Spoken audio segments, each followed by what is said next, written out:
حبايبي شلونكم؟ ان شاء الله كله بخير. واليوم عندنا صيد الغروب. هذا صيد الغروب، تعالوا وياي شوفوا الفيديو. سمكه كبيره، خلوا ارخي لها الماكينه حتى لا تفلت عندي.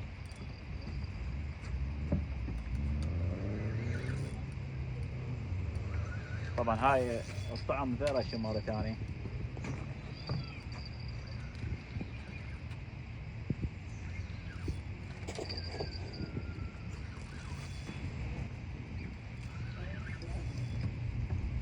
صارت عندي اخر مرة هنا فلتت عند الحجم الكبير.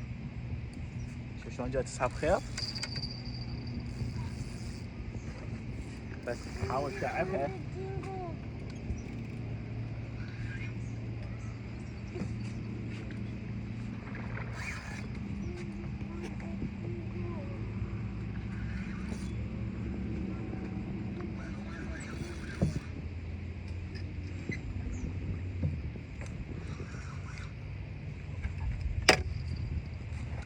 مشكلة هواية حشيش بالزرع بالمي.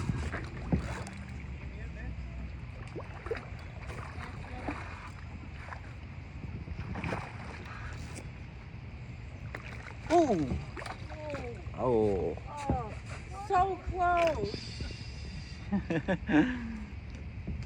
See how big it was? Yeah, that was a good one. Fighting. Oh, Yeah.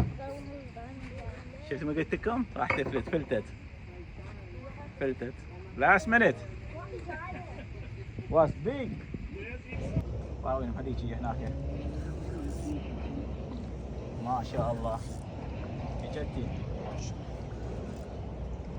جدي جدي جدي الحلوة.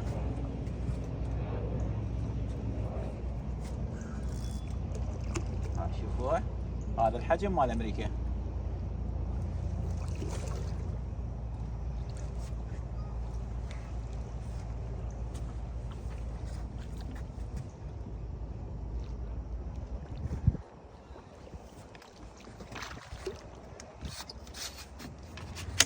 الحلو هنا أوه.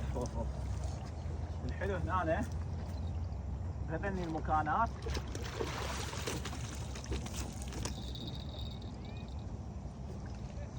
اخي ما تنشال من الثقل، ما تنشال.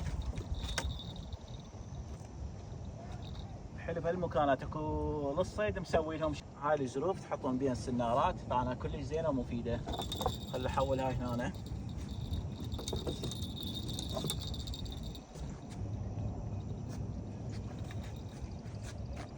شوفوا لي هذا الوحش، شوفوا لي ايش كبرها. ويقول لك الشص الصغير يفلت، هذا يقول لك شلون يفلت. شوفوا لي ايش كبرها.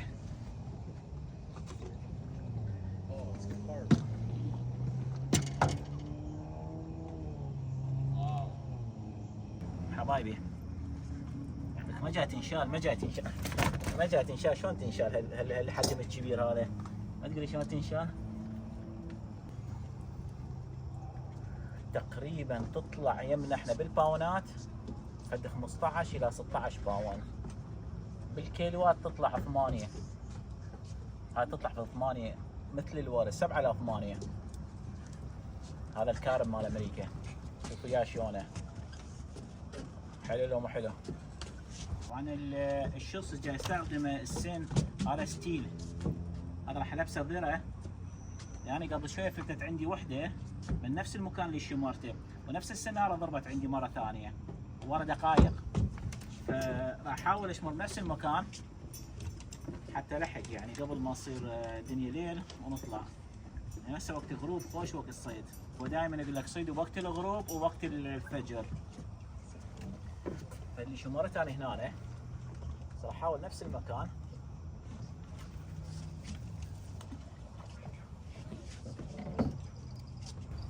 استغل النص ساعة اللي بقت لي.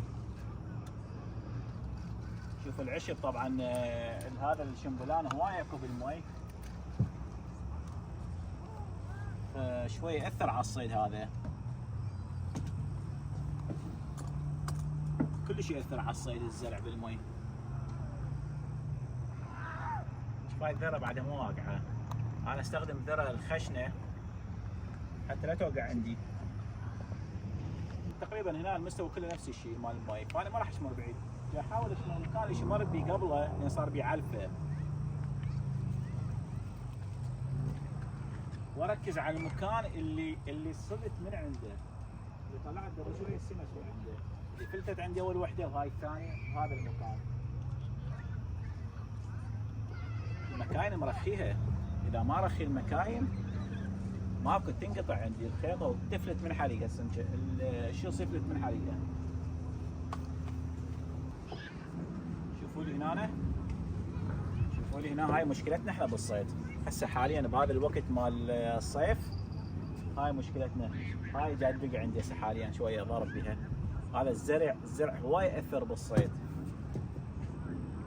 فاحسن حل للزرع هذا انه تستخدمون شصين، ثقاله جوا والشصين يكونون فوق الطعم، يكون فوق من الثقاله، حتنزل الثقاله جوا والشصين يكونون اعلى من القاع.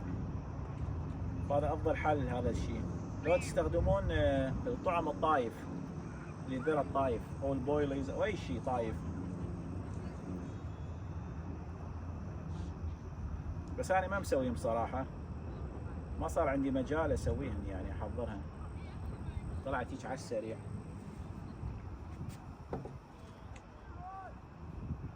شوف الذره ما ماكليها يعني، ما كانت السمك يضرب عليها، والعلفه عندي خلصت. الصيد حلو، احلى شيء واحد يطلع يصيد يغير شويه جو.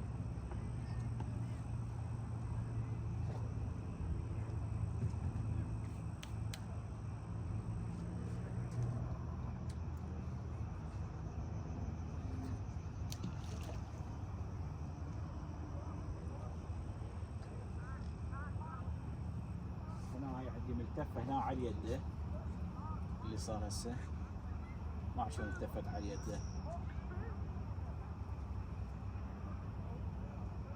بس اسويها. يعني الخيط النايلون ما يعجبني هواي بالصيد، مصيبه. بس هذني السنارات انا من اشتريتن كان بيها خيط نايلون.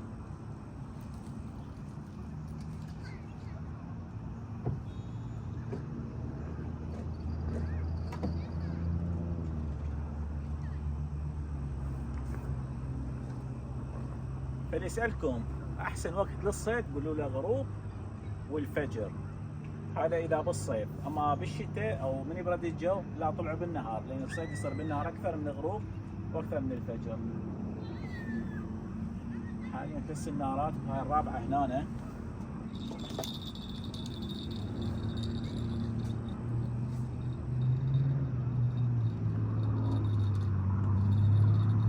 أنا خسارتي الكبيرة بالجرسات.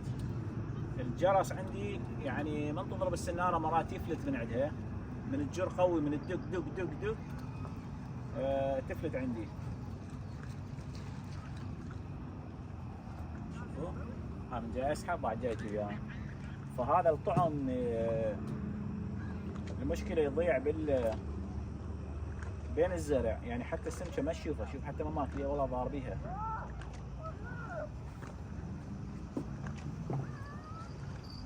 هاي راح تدق، هاي دقت دقت دقت دقت دقت، هاي دقت، هاي دقت، هاي دقت يا الله، دقت دقت هاي.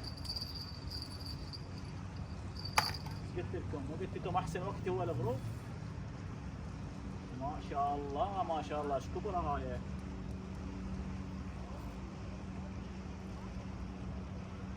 هاي جات قوم طبعا، هاي جات قوم مقاومة ما في هيجي، لأن أختها طلعتها أكثر من 7 كيلو هاي. راح افتح لها خيط حتى تستحمل، لأن شكلها علقت بالزرع، دخلت بين الزرع هاي. ايه شوفوا، راح خليها تسحب فيها خيط حتى تطلع من مكان الزرع اللي دخلت بيه، لأن هسه عندي وقفت. هي تسحب خيط، تسحب خيط. سحبيه سحبيه. هذا الزرع احنا بالصيف مصيبه بالبحيرات، يعني اذيه بس هو زين للسمك، الكارب والسمك الثاني كله يتغذى عليه. فهواي يقول لك الكارب عندكم ياكل من القاع، وش ياكل من القاع غير هالزرع هذا والطحالب والشغلات.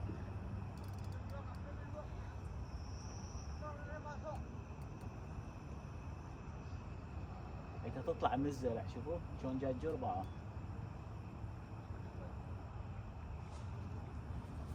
شلبت عندي.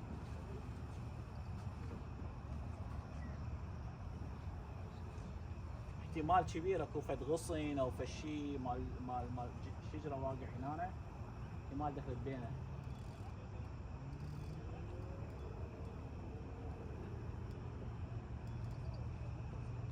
شلبت. راح ارخيها بشبكه تطلع هي. راح ابقيها. خل اشمر هاي. هسه صايده هي بيها سمكه هاي. هاي شوفوا تعقرت. فاتحين الخيط خذ السحبه تطلع من المكان اللي شلبت بيه.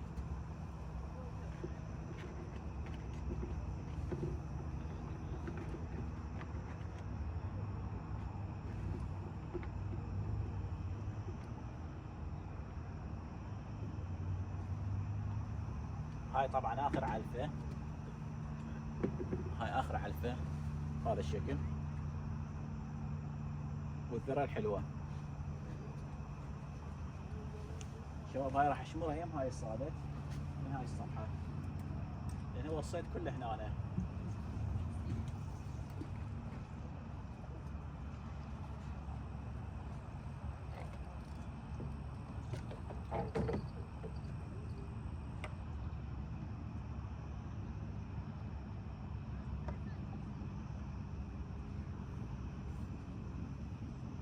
كم جرس صار؟ جرس هنا لا شمرته هناك.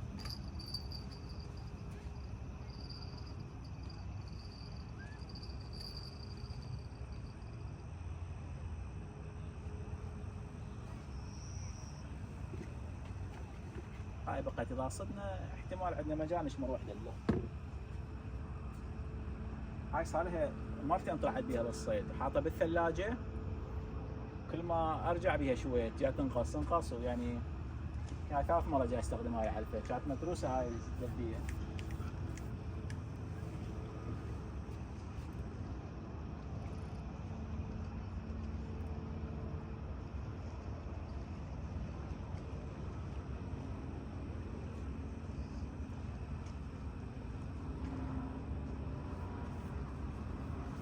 المشكله البق راح يشتغلنا شويه لا.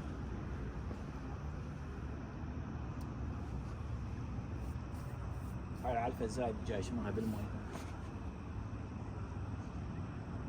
ان شاء الله قريبا يعني بالايام الجايه اذا صار عندنا مجال نطلع نخيم ونصيد، يعني حتى بالليل، يعني نبقى لليل.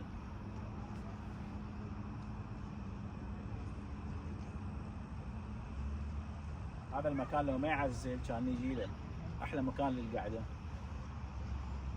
هاي قاعد تتحرك شوفوا، هاي تطلع.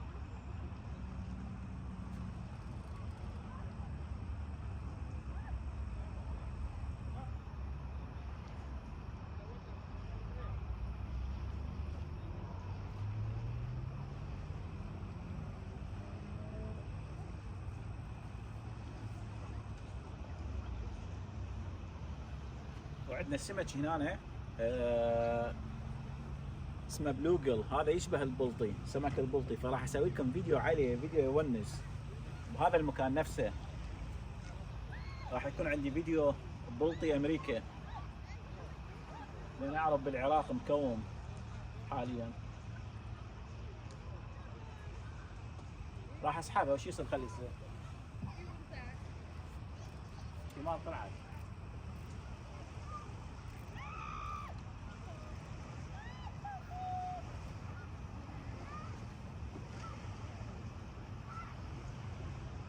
هاي جتي طلعت. الحمد لله طلعت.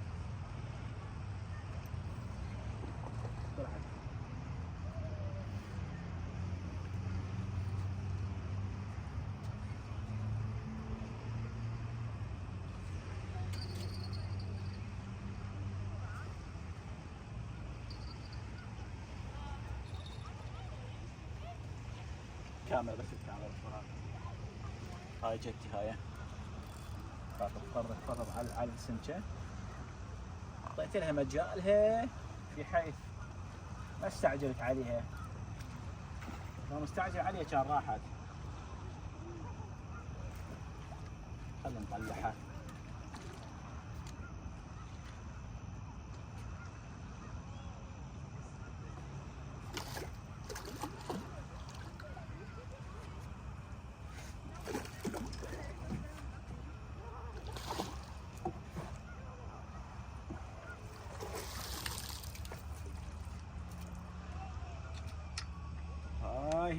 هاي صغيرة مقارنة بهذيك.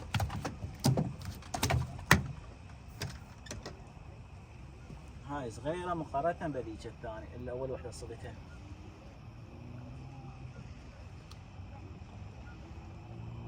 طلعت ويانا. هاي فحلت طلعت هسه.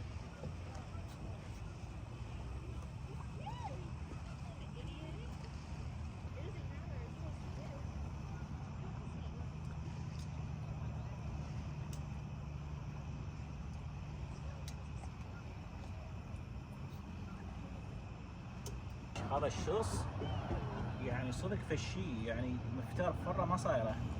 وين صار بالشص؟ شوف الصش هذا الهوكس الشص شلون عوج صار مدور.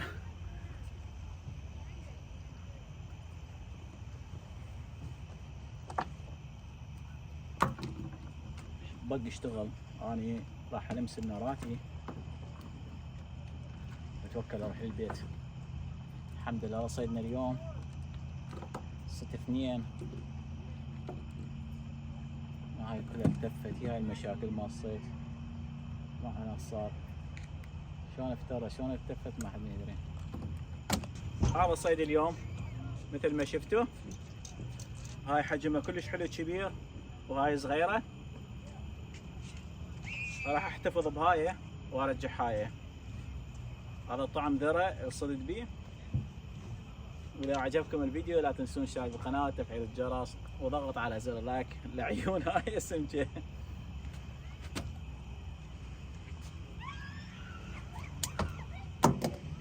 راح ترجع. المكان شوية عالي راح اشمره انا عادي ما راح يجي لي شيء. راح اتركض اصلا. تحياتي لكم.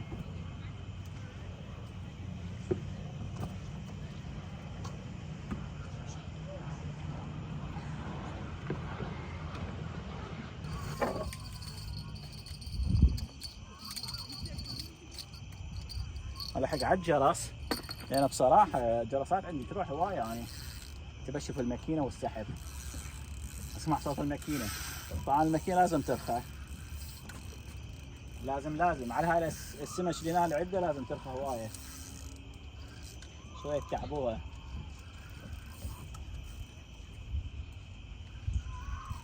نفس المعاناه قبل شويه دخلت بالزرع. راحت على هذا الخيط تفجرها وياه. هاي راح تضرب عندي هاي.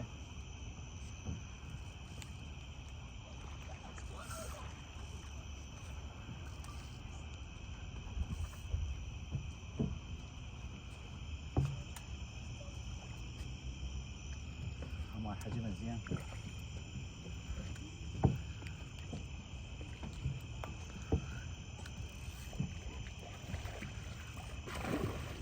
شوف شلون جاي تقاتل. تعال شوف المي. تعال شلون جاي تقاتل بالمي.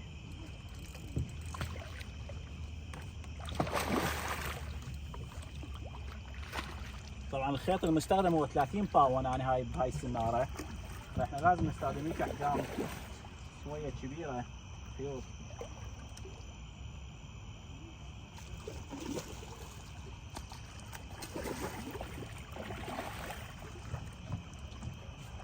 هاي اللخ راح تضرب عندي، هاي السنارة اللخ.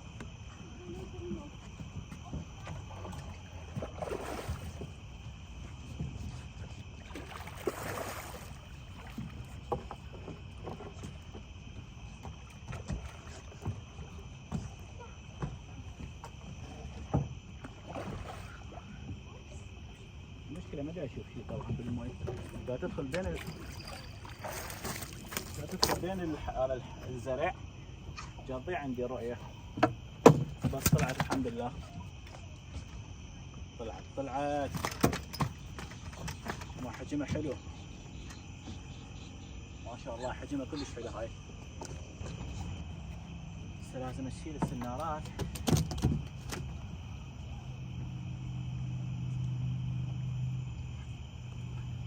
هاي الثالثة اخوان، هاي الثالثة، هاي ثالث وحدة ما شاء الله. احنا قلنا نطلع جات خرخر دام هاي بعد الدم اللي نزل من عندها. رجع المي شو تقولون؟ اي لا خليها تعيش. يلا روحي، اخذنا وحدة كفايتنا تكفي وزايد.